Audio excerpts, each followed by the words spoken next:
Hello,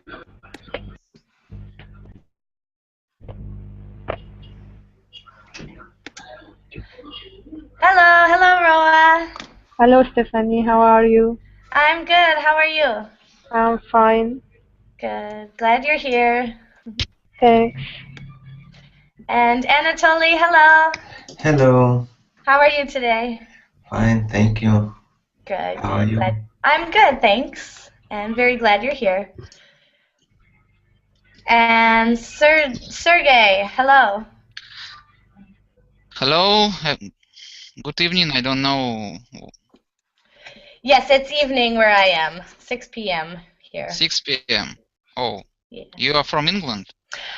No, I'm from the United States, but I'm living in the Czech Republic. Oh, good. Yeah, Very good. so where are you from? I'm from Russia. Wonderful, wonderful. Yes, 2 hours from you and my place. Okay, so it's 8:02 p.m. there? Yeah, in my 8 p.m. Nice. Are you studying in Czech Republic? No, I'm teaching English by day to very small children. Very good. Yeah, it's fun. It's fun. It's very different. Do you like this country? I do. Yeah, it's easy to get around. My Czech is very bad, but many people here speak English. Everyone's been very kind and welcoming, so I enjoy it, yeah. Okay, thanks. Yeah, thanks for asking. And welcome to class. I believe this is your first class with me. Absolutely right, yes. Well, I hope you enjoy it. This is one of my favorite classes to teach. We'll see. So welcome, and I'm glad you're here. Okay, thanks. We should have a full room tonight. It looked like all the seats were taken. So we should have a lot of people here. There was, in the class description, there should have been a link to the poems. Some of the poems we'll look at tonight. I may not have included the questions we'll use. And I'm not sure if I can include those now, but I'll just type the questions in the chat when it comes time to analyze the poems. So we'll wait just a minute for others to arrive. Not too long, of course. I don't want to punish those who were here on time. 3 people don't wait, 1 people. Yeah, I suppose I should mostly start. But I will, Sergey, since you're new, I'll just give a quick background on me. As I said, I'm from the United States. I'm from Minnesota, which is in the north and middle of the country. So I should have an accent that isn't too extreme, hopefully easy to understand. I'm in my 7th year as a teacher, my 5th year as an English teacher. I love language. I have a degree in linguistics and Spanish, as well as a master's in English as a second language. So Do you know other languages? Yes, Spanish. Oh, very good. Yeah, I speak Spanish fluently at a high level, though I'm not native-like. But it's a second language to me. And I'm learning Czech, but it's slow and difficult. I'm not in Prague. I'm in a small town. Not so far to start to learn Russian from Czech. Yeah, they share a common language ancestor. If you would like, I can teach you some Russian words. It's no problem. I would love to learn Russian. Actually, the town I live in here in Czech Republic has a huge Russian population. It's very popular with Russian tourists. So if I had Russian, it would be very useful. You're welcome. Well, thank you. So that's it for me, I suppose. And a little bit of background about this class. It's called Poetry for Pronunciation because my original intention was to share short, memorizable poems in English. Poetry, if you, when I was learning Spanish, I memorized a few Spanish poems, and I would walk around kind of reciting the poems, and it helped my pronunciation immensely. So that was my original intention with this class. But within the first couple of classes, I kind of used up all the short rhyming poems that I knew really well. And so the classes kind of changed a little. Last week we started looking at some poetry by my new favorite poet. So it's been kind of more of a poetry analysis class, but I will ask volunteers to do some of the reading so that we can work in some pronunciation. And I will address any pronunciation points that occur during the poems. So with that, why don't we get started? We're going to continue with a poet from last week. I believe Roa and Anatoly were both here for that. So I hope they don't mind continuing. Yes, agree. Good, good. I thought his poems generated some good discussion. So, and his poems aren't too long, but they are very complex. So I find them valuable. The link is in the chat. His name is Terrence Hayes. He was born in 1971 in South Carolina and was educated, I believe, in New England. I forget. One of the northern states. University of Pittsburgh. So East Coast American. He is African American, and that comes out quite a bit as a theme in his poetry. He's also a lover of jazz music, so we'll see the influence of his interest in jazz music is present in quite a lot of his poetry as well. All right. Hello, Wellington. Hello, Stephanie. How are you? I'm good. How are you? Fine, fine. Sorry, I'm late. That's okay. I was just giving a bit of an introduction to our poet. The link is in the chat, and I'm going to switch right now to his poems. Okay. And we will start with a poem called New Folk. Hopefully we'll get to 2 or 3 poems tonight. These are new poems for me. I've only read them once, so I have not done any analysis myself. We will work that out together. Okay, thank you.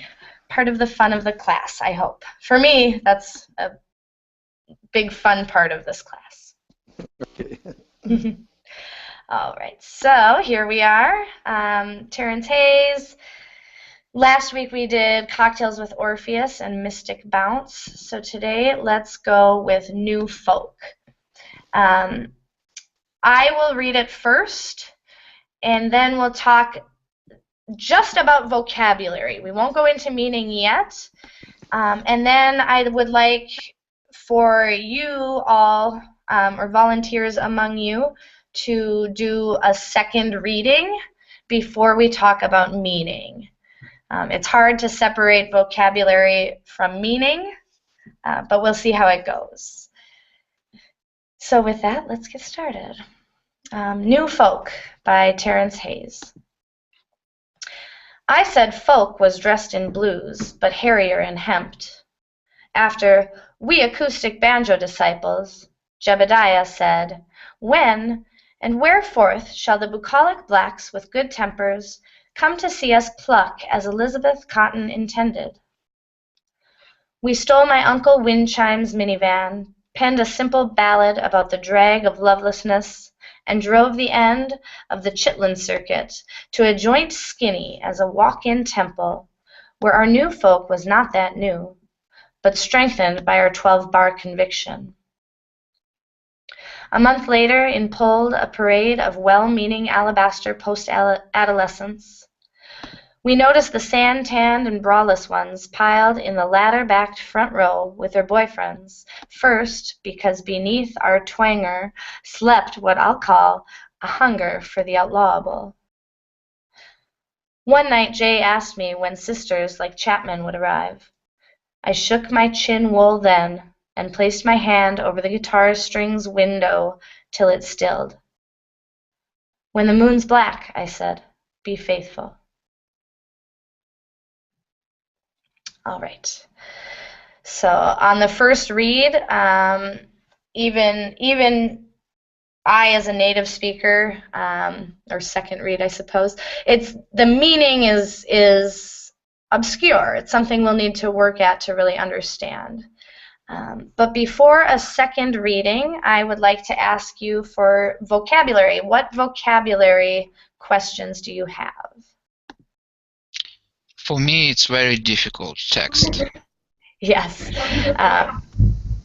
There's a lot of very specific language here. I understood only guitar string.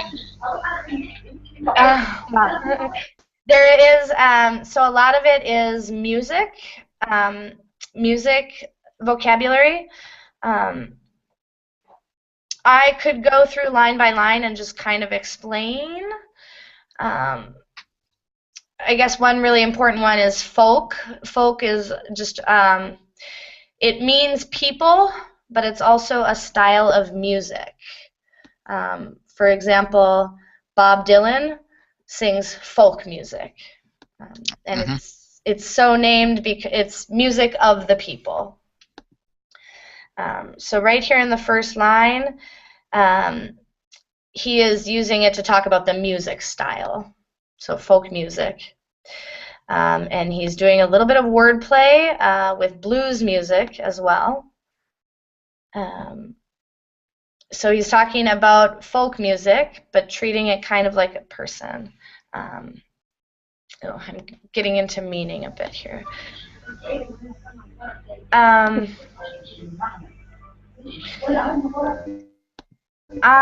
So I'm not sure, there is a lot of tough vocabulary in this, and I'm not sure the best way to approach it. I don't want to waste time on vocabulary that you do know. So I would like to open it up. What vocabulary should I talk about or explain? Okay, harrier and hemped. Yeah, so hairier means just having more hair. Hemp is the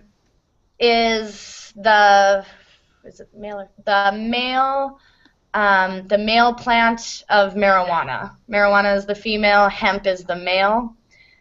So it's the plant we would make rope out of. It's very popular with hippies or people who smoke weed to wear hemp jewelry. Okay, and we acoustic.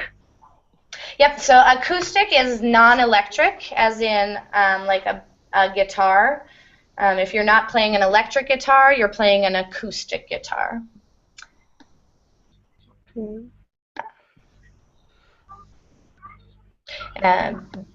Banjo is an instrument, a stringed instrument, like a guitar, but more twangy, more.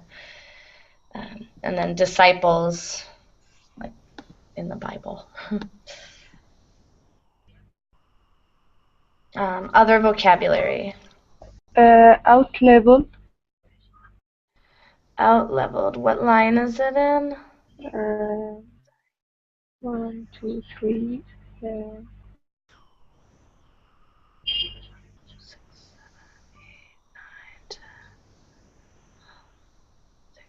Oh, outlawable here? Mm? Yeah, so to outlaw something is to make it illegal. Okay. So, yeah.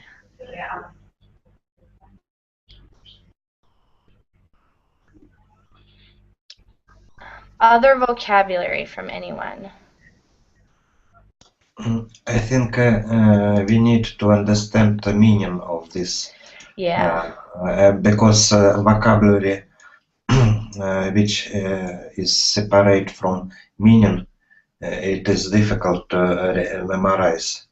It is. We should probably just address the two together. Okay, but before we do that, I would like, it'll be helpful to have one more reading. Do I have a volunteer that would like to read this poem one more time for us? It could be everyone. Okay, let's take it. Let's break it into a couple parts here. The first 4 lines, Anatoly, if you can read those, and then the next 4 lines we'll just go down the line. So Andre would be next, and then Roa, and then Sergey, and Wellington. And maybe we can discuss after 4 lines, because it is difficult to understand meaning. Yeah. That's probably a good way, yes. Thank you. I said folk was dressed in blues, but hairier and hemped. After the acoustic banjo disciples,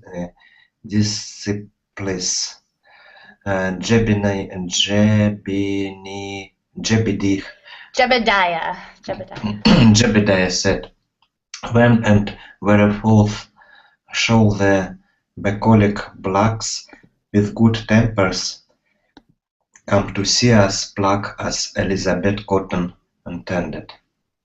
Good. Very good. So thank you. Very difficult. This is a challenging poem. So in these first 4 lines, he's talking about music, and he's comparing folk music to blues music. And he's saying, by saying folk was dressed in blues, but hairier and hemped, he's saying that folk is similar to blues, but it's a little dirtier maybe, or a little more raw, a little more hippie than blues. And then the second line, after we acoustic banjo disciples, Jebediah said, when and wherefore shall the bucolic blacks with good tempers come to see us pluck as Elizabeth Cotton intended? So here, this is written in the African American vernacular English, or the black vernacular. So we're actually missing the verb. This is a complete sentence without a verb. In standard English, it would be, we are acoustic banjo disciples. So this is a folk singer explaining that we are the disciples, or the people who learn from acoustic banjo players. So we are acoustic banjo disciples. We learned our music style from the acoustic banjo players. Jebediah is a very country name. It brings to mind the deep South in America, and very rural country images. And he goes on to say, when and wherefore shall the bucolic blacks with good tempers come to see us pluck as Elizabeth Cotton intended? Bucolic means of or relating to country life, the pleasant parts of living in the country. So bucolic blacks would be kind of happy African Americans in the rural South in the country. When and wherefore shall the bucolic blacks with good tempers come to see us pluck as Elizabeth Cotton intended? Pluck here he's doing a bit of wordplay again. Pluck is what you do to the banjo strings. when you're playing the guitar or the banjo, you can be said to pluck the strings. But it is also the verb, it can also mean to pick, like to pick a plant. So he's using it kind of in both senses to talk about the music being plucked, but also referring a little bit to African American history of slavery in the United States. Although it's more musical. Elizabeth Cotton was a musician, a blues musician, I think. So that's a lot of information. What questions are there so far? As I understood, he described that they liked folk. It is a very how would say people's genre. It is not so how can I say? It is more on the edge than blues, and after that he described how they could learn this genre of music, and compared from afterwards lines compared that simple life, maybe strong life, with everyday life of a normal person, maybe. Yeah, I think that's a pretty good interpretation. Yeah, the main idea certainly is the comparison between folk and blues, that both are music of the people. And I'm not exactly sure what it exactly means, but it does seem, when he's asking when and wherefore shall they come to see us pluck, it almost seems to me like he's saying that folk is underrated, maybe, or doesn't get the credit it deserves, possibly. Other thoughts or comments on these first 4 lines here? At least we've got our main idea down. We're definitely talking about music and the people who play it. So let's go to the next 4 lines, and I believe Andre is next. Andre, can you read our next 4 lines, please? Yeah, sure. We stole my uncle Windchime's minivan, penned a simple ballad about the drag of lovelessness, and drove the end of the Chitlin circuit to a joint skinny as a walk-in temple where our new folk was not that new but strengthened by our 12-bar conviction. Good. Thank you very much. So we see, well, yeah, I'm not sure where to start. Vocabulary and meaning. What questions are there? What is?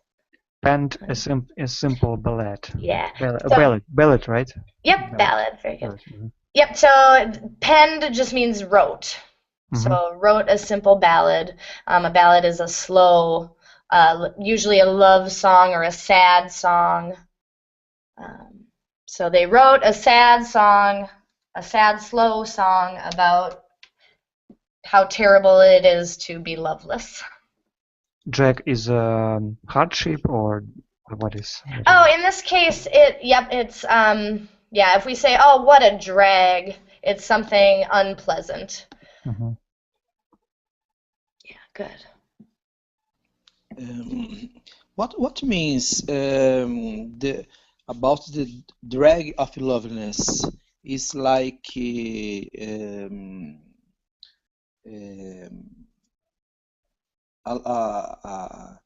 love that ends, but the person continue loving the other person? In this case, it's the absence of love entirely. Yeah, so how bad it is to not love or be loved. So a sad song about how awful it is to not have love. Okay, okay. And what is Chitlin circuit? Yeah, chitlin is a southern food in the States. It's made of the small intestines of a pig. It's like fried small intestines of a pig. It's very, very southern, and also typical of southern African Americans. And circuit, what I know that circuit is something that is how to say like a circle. we connect, yeah, we connect it in a circle. But in this case, in this case, it would be like a kind of a circle of connected little restaurants that serve chitlins. So this to me makes me picture kind of the South with where everybody, every place that serves chitlins, they know each other, maybe they're friends, or they own the same type of business, so they all know each other. That would be the connection aspect of circuit here. And joint skinny means little cigarette or something? No, but good guess.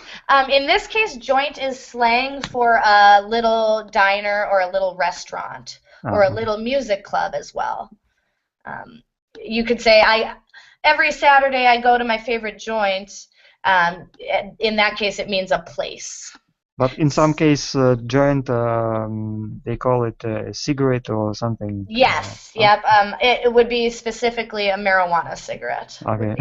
Yeah, good. So to a joint skinny as a walk-in temple, skinny as a walk-in temple is describing the joint or the restaurant in this case. Or actually, it's probably more of a bar or a club. A blues bar, a folk bar.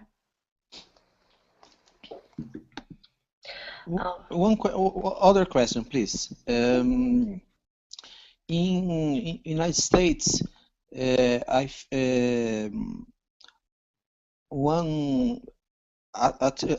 teenager a teenager about I think 50 years old. They can understand this poetry very well. So like just a person of 50 years old, would they be able to understand this? Yes. I believe so. Yeah, this is. I think the reason this is so challenging is because it's full of culture, like Southern American culture. So I think anyone with a background knowledge about Southern American culture could make sense of this, regardless of age. Okay. But without the cultural knowledge, this is really challenging. Okay. Thank you. Yeah, of course. Really good. Any other questions? 12 bar conviction.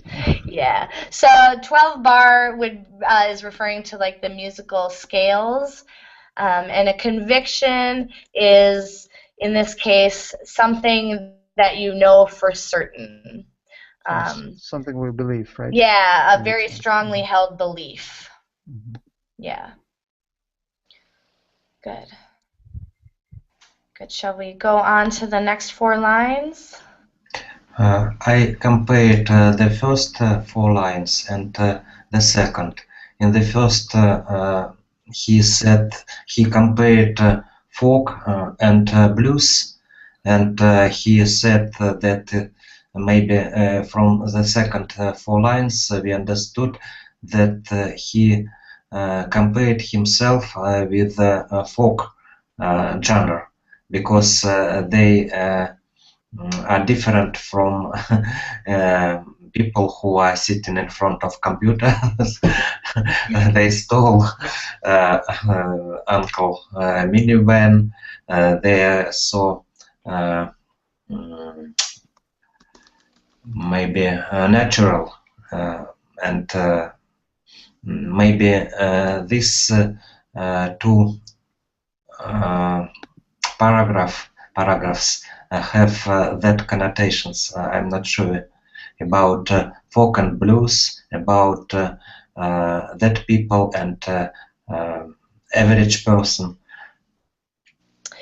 It does seem, yeah. It seems like he is kind of highlighting the musician's personality, or the personality of a blues or a folk musician, where they just live life in a different way than non-musicians. I would say that's certainly a theme here, for sure. Good. Good. So should we carry on with the next 4 lines? Let's find we'll just read through here. Who is next? Roa, go ahead. Okay, by our 12-bar conviction, a month later, in bold, a proud of well-meaning alabaster post adolescence, we noted the sand-tanned and brainless ones pulled in the leather packet front row with their boyfriends. Continue. Yeah, go to the period here, maybe. Okay. First, because beneath our twanger slept what I'll call a hunger for the out level. Very good, very good. Nice reading. Okay, so questions. I'm guessing we'll have some probably right here. Yes. Okay, good. Alabaster is a shade of white. Okay. So, and post-adolescents are people in their late teens to early 20s. Teenage, I'd say about age 15 or 16 through 20 or 22 would be post-adolescent. Does it mean that white teenagers, or? Yep, exactly right. He's saying a month later came a group of white teenagers. Okay. Very good. And other questions on the vocabulary, and through that we'll get to the meaning. Okay, we noted the sand tanned and brainless. Yeah, so sand-tanned and braless. This is sand-tanned. A tan is when your skin turns brown from the sun. Okay. So I'm guessing just the shade of tan is sand-colored. Braless is, a bra is what women wear to support their chest. Okay. So these are the girls who are brown from spending time in the sun, and they're not wearing bras, so they're kind of hippies. I definitely picture a 60s era hippie there. Okay, first because beneath our twanger. Mm-hmm. Twanger is the sound a banjo would make. So he's referring back to the music they're playing here, the twanger. So first, they piled in the front row with their boyfriends, and the first reason they did that was because the music style evoked or embodied the outlawable, so illegal things or things that are frowned upon by normal society. So he's kind of saying that these white teenagers came because they desired the bad things in life, and their music made them think of the bad things in life, or that kind of illegal thrill or dark thrill, or dangerous thrill that teenagers often look for. Does that make sense for everyone? Yeah. Okay. Every I think it's normal in the adolescents looking for dangerous things. I'd agree. Always. Yeah, I think. Always. Yeah, I'd agree. I think that's that aspect is pretty common in teenagers, at least in worldwide, at least in the Western world. Indeed, they looking for new things, new ideas. Yep. But sometimes they found bad things, the dangers, of course, other bad things. Yeah, I think they're looking for new ideas. They're looking to be different from their parents. And they're looking for that little bit of danger or adventure in their lives as almost adults. So they face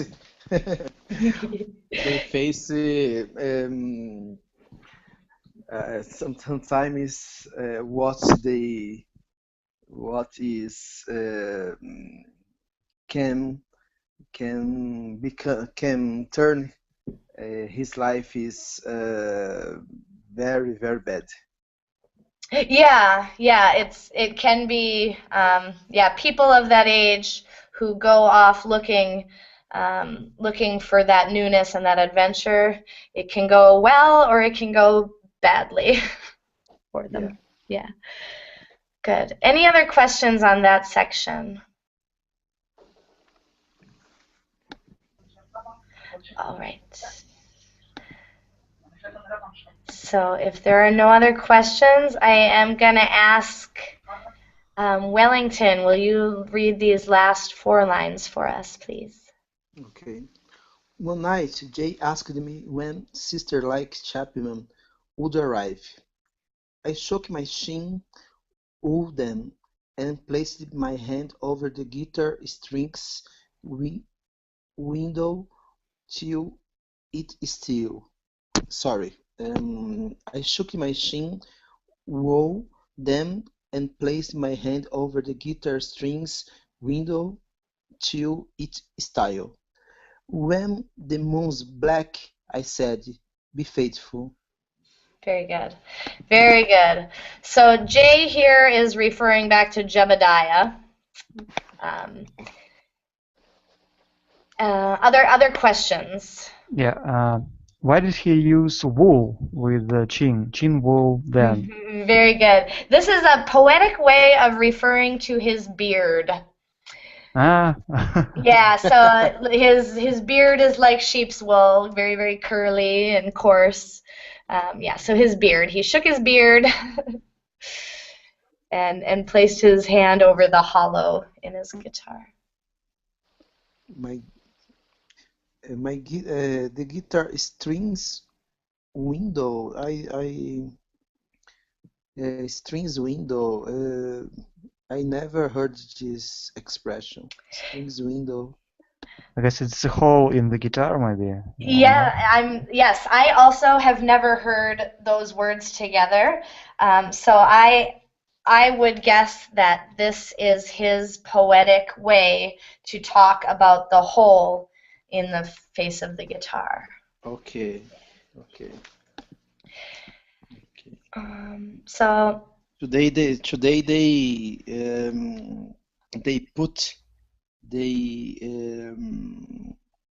cover the row in the guitar sometimes. Yeah, yep, he put his hand, he's saying he silenced his guitar. Yeah. When Jay asked when Sisters Like Chapman would arrive, and I have to point this out, Sisters Like Chapman, I don't know who Chapman is, But sisters in this instance means black women or Okay. African American women. That a common slang term for a black woman is sister. So Jay is asking, when will there be people like us? When will there be sisters? When will there be black women? And he doesn't know. He says, when the moon's black, be faithful. He doesn't know, but he's optimistic. I don't want to spend the whole. I do want to get to another poem. This maybe wasn't the best to do. Yeah. Yeah, I read it once and saw it's short enough, but it really is. It has a lot of complex cultural themes going on. But to summarize, I would summarize this poem by saying there were these two musicians who went off to pursue their music, and they did it as true as they could, but they found that the people they were playing for weren't what they thought. It wasn't what they thought it would be. The people who came to see them weren't the people they had anticipated. And so at the end, there's a little bit of not dissatisfaction, but surprise at how the reality was different from the fantasy. Stephanie, I have a question. Is it lyrics or is it poetry? This is poetry, but as far as I know, Terrence Hayes hasn't played music himself, but in his poetry, he writes a lot about jazz and blues. Some of his rhythms, this isn't one, but he has some rhyming poems and very rhythmic poems it sounds like music. And this could be lyrics to a song. Yeah, good question. All right. Were there Usually, in poetry, usually we have written, but this is without writing. There's a rhyme. Rhyme, yes, rhyme. Yeah, this But one. there is a rhyme here, I guess, because simple tempo, strengthened. There is. He does use sound intentionally, but it's very subtle, and it mimics jazz more than anything, where he chooses to break the lines. He doesn't end on a period in most lines. Even breaking window apart is playing with the rhythm a little bit. But it's very subtle. It's not obvious. Yeah, good question and good points. Is there anything else on this poem? I did not intend to spend this much time on this, and I apologize if it hasn't been very helpful. But I think the next one will be a little better. So are we ready to go on to the next? Yes. Yes. Okay, wonderful. So the next one it's shorter, which doesn't necessarily mean that it's easier, but I think it'll be a little bit easier. All right. So this one, it is broken into stanzas, which is nice. I'll read it the first time, and then I would like you all to read it as well, and then we'll talk about the meaning. So, Ode to Big Trend by Terrence Hayes. Pretty soon the Negroes were looking to get paid. My partner, Big Trend, wiped his ox neck and said he wasn't going to wait too much longer. You know what your daddy gets before he whoops you? Sorry, you know that look your daddy gets before he whoops you? That's how Big Trend looked. There was a pink scar meddling his forehead. Most people assumed a bear like him couldn't read anything but $1. But I'd watched him tour the used bookstore in town and seen him napping, so I knew he held more than power in those hands. They could tear a Bible in two. Sometimes on the walk home I'd hear him reciting poems. But come Friday, he was the one the fellas asked to speak to the boss. He'd go alone, usually, and left behind, we imagined the boss buckled into Trent's shadow because our money always followed. All right, so a little more comprehensible, but let's read it a second time. And we have 1, 2, 3, 4, 5, 6, 7 stanzas, so most of you will get to read twice. Anatoly, will you take the first one, please? Mhm. Pretty soon, the Negros were looking to get paid. My partner, Big Trent, wiped his ox neck and said, And Andre? He wasn't going to wait too much longer. You know that looks your daddy gets before he whoops you. Good. And Roa? Okay, that's how Big Trent looked. There was a pink scar middling his forehead. Most people assumed a bear. Good. And Wellington? Like him, couldn't read anything but $1. But I'd watch him tour the used bookstore in town and see him napping, so I knew they had more.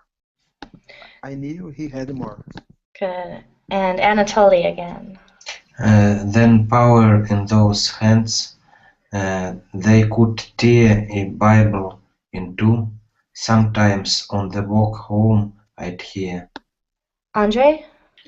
Him reciting poems, but come Friday he was the one the fellas asked to speak to the boss. He'd go alone. And Roa.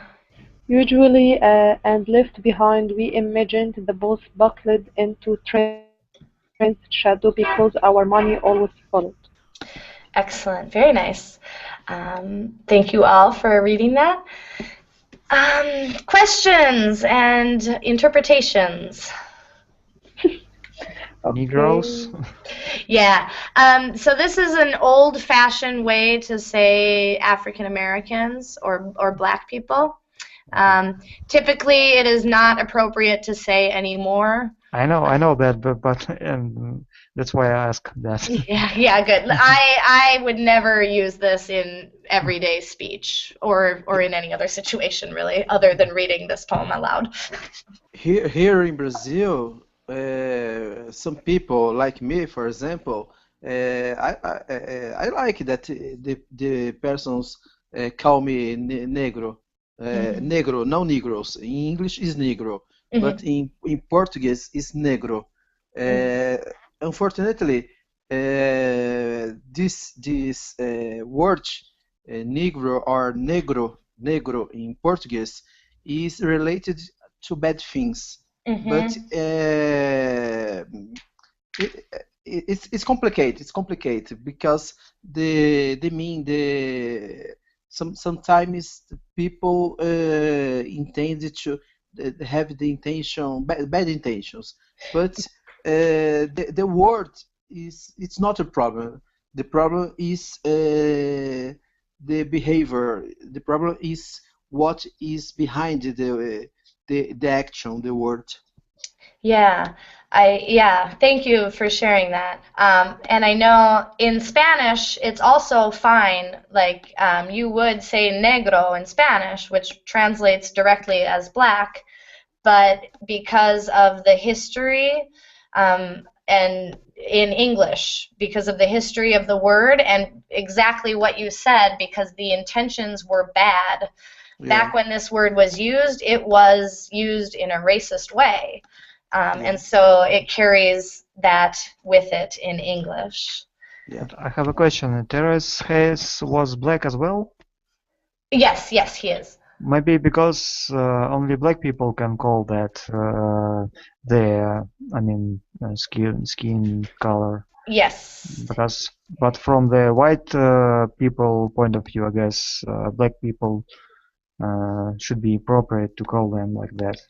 You're exactly right. He can use this. He can write a poem about this. He can use that word because he owns it in a way. Whereas if I were writing poetry, I wouldn't.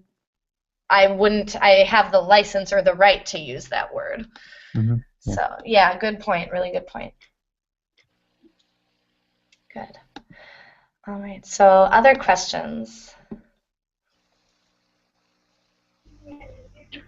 Okay, he whips you. Yeah, so beats you. Before he beats you, if you get whooped, it's because you did something naughty as a child. It's usually you're a child and you did something bad, so your daddy whoops you. Okay. It's like sorry. It's like a punishment. Yep, a punishment, a beating, a physical punishment. So Okay. a spanking or a smacking. Yeah. Okay. Okay, him reciting poems. Ah, yes. So sometimes, so this is connected to that. Sometimes on the walk home, I'd hear him reciting poems. So we have the narrator who is a co-worker or a partner of the man this poem is about, Big Trend. The two of them work together, and sometimes when they would be walking home, Big Trend would recite poetry. So he had poems memorized that he would say out loud on the walk home. Okay. Good. So buckle into, it means to stick to the trend, or? In this case, buckled is to give in to a stronger force or to give up. So when he says, we imagine the boss buckled into Trend's shadow, they imagine that the boss just shriveled up and was weak because Trend was so strong. Okay. Yeah. Good.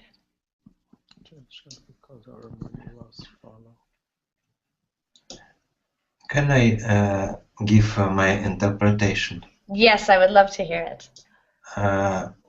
He described a person who is very strong, who didn't have knowledge, much knowledge. Maybe he didn't study. But he had a very difficult childhood, and it had impact for his character. His character very strong. He didn't read books, only dollar joke, only letters on the dollar. But he understood what is power, and he is independent, and even boss can't compete with him. And he also had as a power money, or he know, and he doesn't care maybe about money, but money follow to him. I'm not sure about last line. Yeah, good. So I would say your interpretation is pretty good. My interpretation is very similar. One thing I want to say, and I probably should have said before we read, ode. An ode is a loving poem dedicated to a person or thing. So when it's an ode to Big Trend, it's a loving work of art about the one specific person. So it's like a celebration of that person. So this whole poem is a celebration of this man, Big Trend, who is an underestimated person. He's a big guy, a strong guy. It sounds like they do physical labor, probably in a field, although Oxneck is referring, I think, to Big Trend's neck, that he had a thick, muscular neck. But so this Big Trend guy is a really big, muscular guy, and people think he's dumb. What I get from this line is that people think he's dumb, and he can't read anything but $1. Doesn't bother to read anything that isn't his life. Like, he has to read it. But this line shows us the other side of Big Trend. The line about reciting poetry and also the used bookstore. So there's this side to Big Trend that is very literary and very smart. But because of his size, and the last line here, usually and left behind, we imagined the boss buckled into Trend's shadow because our money always followed. This is saying, so the boss doesn't always want to pay, apparently. It sounds like this boss is a bit of a jerk and doesn't pay promptly. And so Big Trend goes alone. Everyone else leaves him behind. He goes alone, and they imagine that Trend intimidates the boss because when they saw Trend again, the money was there. They would get paid. That would be my interpretation. Big Trend is a tough guy. Yeah, he's a tough guy with a secret literary intelligent side to him. Yeah. Other interpretations or questions or anything else about this poem? Not for me. It's a little difficult. Yeah. I think it's advanced. yeah. I love Terrence Hayes, but I don't know maybe that it's the best poet to use in this class.